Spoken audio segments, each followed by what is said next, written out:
Alright, ladies and gentlemen, welcome to the railway. So, I've been doing not really a whole lot, and I realized that, you know what, I haven't made a HO scale video in a long time. So, for today's episode, we have part 1 of the engines of my railroad. Starting off today will be the little engines. I will be going from the oldest engines that we have that we got, starting with like my first loco and so on, and ending at the newer stuff that we have. Alright, that will be. Can't wait to see it all next. Alright, so here's the first locomotive that I ever got just as a locomotive. It is a Canadian National GP 30 or 38, somewhere in that series. Really nice little loco. It's an Athearn Ray roll. I got this for Christmas one year. It's part of a whole bunch of different things. But sadly, right now, it does not run. It is DCC though. So I would usually take it a lap around, but not this one. So the next locomotive that I got was part of the Rail Chief set made by Bachmann. It is a BNSF Jeep 38-2, and this thing is a tank. It's dropped about 5 times off the layout, still continues to run every single time. I have its whole train with it here as well. Now, time for the lap.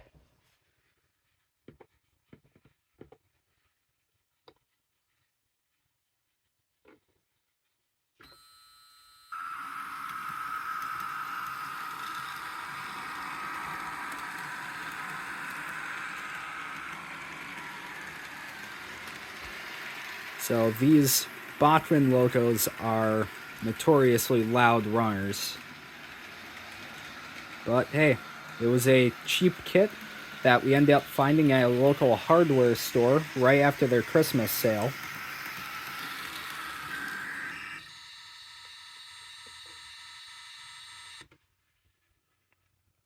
And we picked up the whole set for $75. Now, this did include the track and everything, as well as that signal tower that's over there. But altogether, nice loco. Let's move on to the next. Alright, so the next locomotive is part of another set. This was the locomotive included in the McKinley Explorer set. You will see a lot of Alaska Railroad stuff, mostly because we just like the railroad. But this locomotive is another Bachmann GP 38-2. This one's number is 3007. It also comes with the named McKinley Explorer cars: Kenai, Kobuk,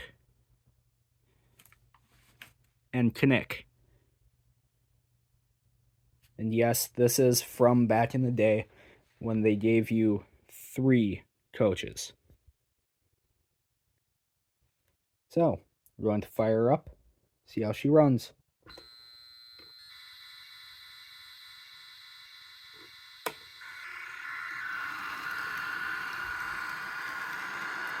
Now, the only problem that I have with this set is the coaches themselves. They do not like our turns that we have here on the layout. And as a matter of fact, the turns that were included with the set were most definitely not the best when handling these ones. So I'm just gonna slow her down over here and anticipate the fall or derailing of one of our coaches, because it always happens.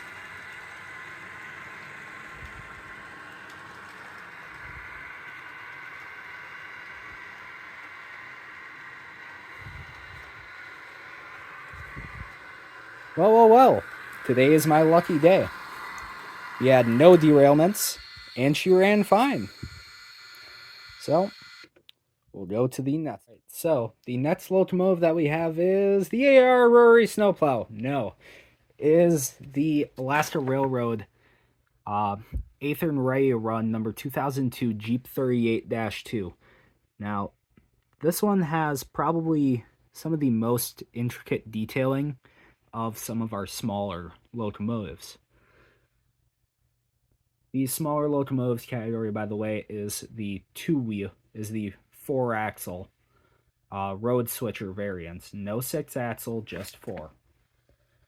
Now, when we got this, it came with the AR Rory snowplow. Now, a fun fact about that day that it actually arrived in the mail. My dad went out and got it. He was super happy, and so was I. And then my school's principal called and said that I got a detention earlier in the day. And that kind of ruined the whole mood. So, we're going to turn the power on here. Now, the only thing... There she goes. The only thing with this loco is there is something wrong with the motor. So, she does work, but not the best. See, you have to actually hold her down to get traction to the wheels. So, it's a huge strain on her, but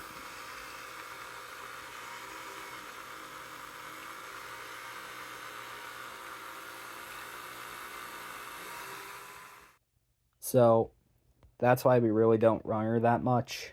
And, well, you have to get her into service here sometime soon. And a different loco. All right.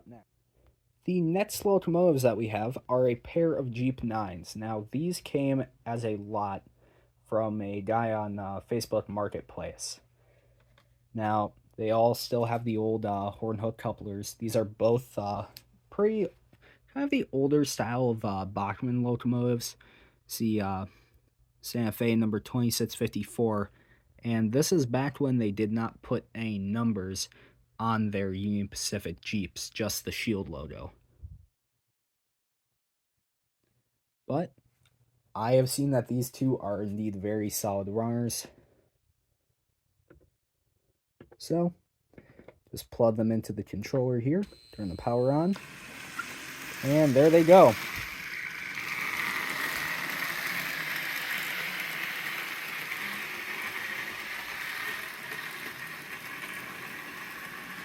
Now, the Union Pacific one is actually faster than the Santa Fe one, so I probably should have put him in front, but the Santa Fe actually gets more torque and pull off the corners, so...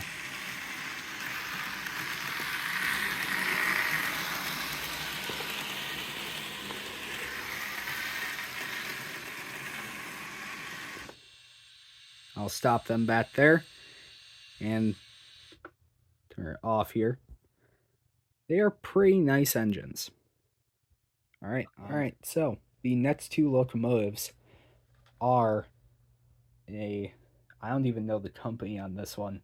It's a Burlington Route F unit and a Lionel Northern Pacific. I believe a Jeep 7, maybe a Jeep 5, maybe even earlier. Probably a Jeep 7 though. But both of these sadly do not run, mostly because I don't trust them.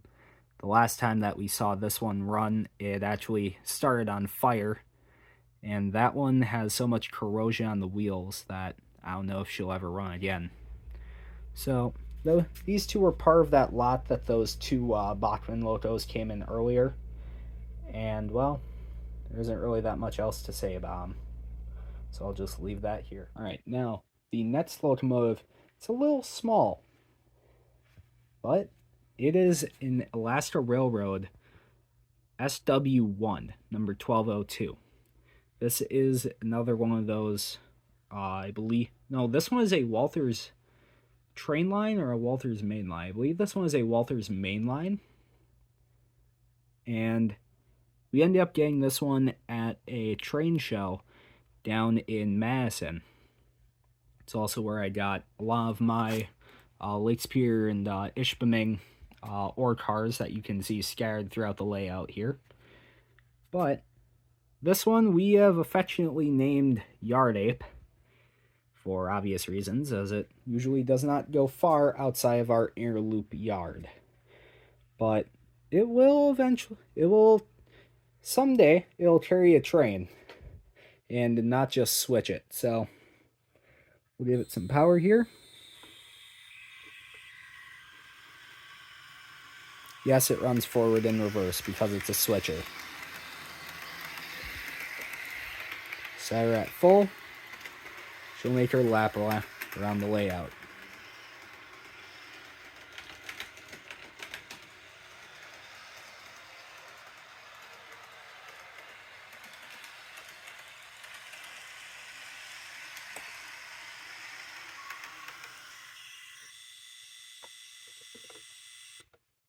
All right, so that was Yard Ape. Now, I believe that does it for all of our small diesel locomotives. Remember, these are all GPs and switchers, so the next series that I will be touching on will be the large locomotives of the railroad, of which we have quite a few just laying around here. Now, a lot of you are probably wondering what I use for a DCC and DC control module. That is this, the Digitrax Zephyr. Here it is. It has room for up to 21 locomotives on it to run at once. So this is probably one of the best, I'd say, control modules that Digitrax makes if you want the smaller style and not the giant plug-and play style. So next up will be the large locomotives, and then followed by the steam locomotives. Now those will be two separate videos that I'll be planning to make here pretty soon. I don't really know yet. All really depends if I have time. Now that I'm working a new job and I don't really have time to film videos anymore. But that was it for that will be it for today's video. This is Engineer Connor Zergel signing out. Also known as Z's Racing and Gaming, signing out.